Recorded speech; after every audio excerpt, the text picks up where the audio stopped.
one of the principal criticisms of public money, that, oh, it's a fixed money supply, the economy will grind to a halt and so on, won't be flexible, won't be dynamic. Nonsense, we can lend it as well as spend it.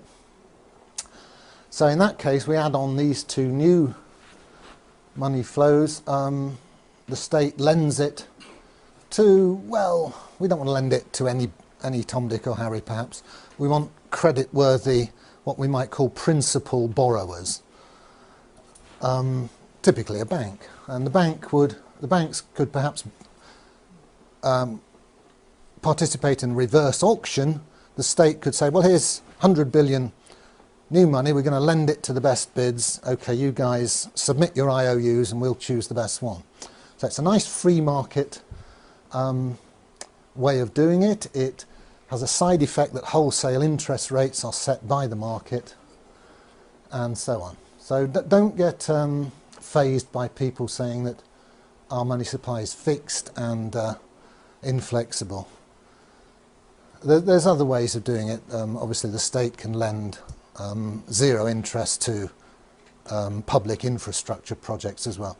I'm just highlighting this because it's something I've been discussing with Bill Still, who's on the libertarian ticket, and he wants some free market answers to meet his critics. Right, here's a basic operation. It's how the banks make their profit, among other ways. It's the main way they do it. So banks have this neat way of adding numbers to your loan. You know, you take out a £100,000 mortgage and you look at it in a few months' time, and if you've not been meeting all your payments, it's suddenly 101,000. Conversely, all the people who are making deposits with the bank, they get some interest added to their accounts. Not much these days, and the difference between what's added to loans, what adds to the bank's assets, and what's added to the customers' deposits, which increases the bank's liabilities, that's called the spread and gives the bank a lot of its gross profit. It also, of course, charges fees and all sorts of other little niggly ways of getting money out of you. But basically the interest rate spread is their business model. The bank, as we've seen, have operating costs, same as everybody else, leaving a net profit. And this net profit is then distributed, some of it to the shareholders, some is retained, and banks, as they go on year after year retaining profits, that increases that shareholders' capital account on the balance sheet. The bank gets more valuable to its shareholders. So here's a schematic of what happens to a balance sheet when the customer pays interest to the bank. Here's the balance sheet before. Assets, remember that's all the loans and so on. Liabilities, all the customer's deposits. Here's a customer with some money in the bank. Unfortunately, the bank now is demanding that money from him as interest, and he pays it. What happens to the balance sheet? Well, the assets stay the same, all the loans. That money didn't get added to his loan, it was actually paid by him. Where does it go? Well, schematically it ends up in the shareholders' capital account here, which grows by that amount. Other liabilities stay the same. Obviously it goes through, in formal real-world accounting, will go through the profit and loss account, but profit and loss accounts are regularly reconciled into the balance sheet. So we can say schematically that this charge on the customer, the interest, is ending up, to a first approximation, as shareholders' capital. And remember, if you wind the bank up, this is perfectly spendable money. Yeah. Conversely, it's just when the bank pays a little bit of interest to a customer, well, here's the shareholders' capital account, and it shrinks and the customers get some new money. That's a liability to the bank. So it's just the opposite of the previous slide. There's the gross interest charged on loan. There's the interest paid back to depositor. The difference is the gross profit, which it's sort of a bit skew that it accumulates on the liability side of the bank's balance sheet, but all that means is that the shareholders have dibs on it, should the bank be wound up. Okay, I'll switch tack now to the basic structure of the UK banking system, which is a two-tier system. There's a bunch of banks, high street banks, Lloyds, HSBC and Barclays, etc.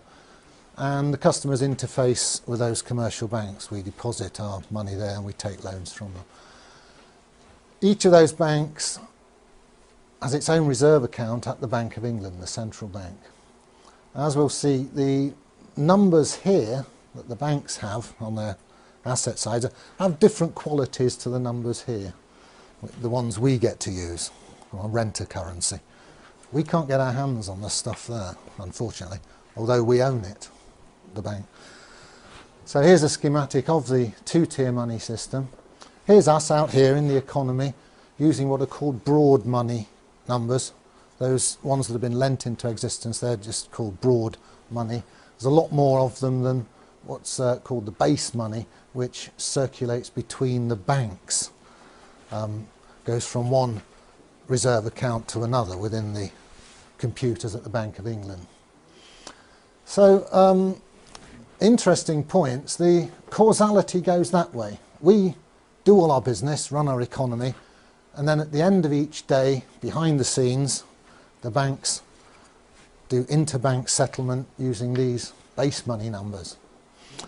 And very interestingly, there's no crossover between, there's no direct crossover between the circulation of these base money numbers between the banks themselves and the circulation of the broad money numbers which you and I get to use.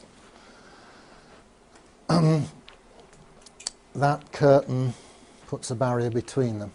There are ways, there are conduits between the two. Technically, you can buy and sell gilts here, and you can buy and sell gilts here, and the banks can order physical cash here, and we can get hold of physical cash. But as regards the electronic money, that's more or less all of our medium of exchange, these two circulations are disjoint, they don't cross over. Mike Black is going to explain this more fully this afternoon, or later this morning, later anyway. So, here's the overall picture. There's the money numbers that we use. They come in and out of circulation as loans are taken out and repaid. Ambiguity, are they money or credit? Well, you can always have a good argument about that. To all intents and purposes, they're money. And they circulate with great complexity as we do our business. And then basically at the end of each business day, the huge number of money transfers of this sort of broad money is settled by net transfers of this sort of base money. As I said, there's far fewer of these base money numbers. They're internal to the banking system, and crucially they're issued debt-free by the Bank of England. It's been doing quite a lot of that lately with quantitative easing.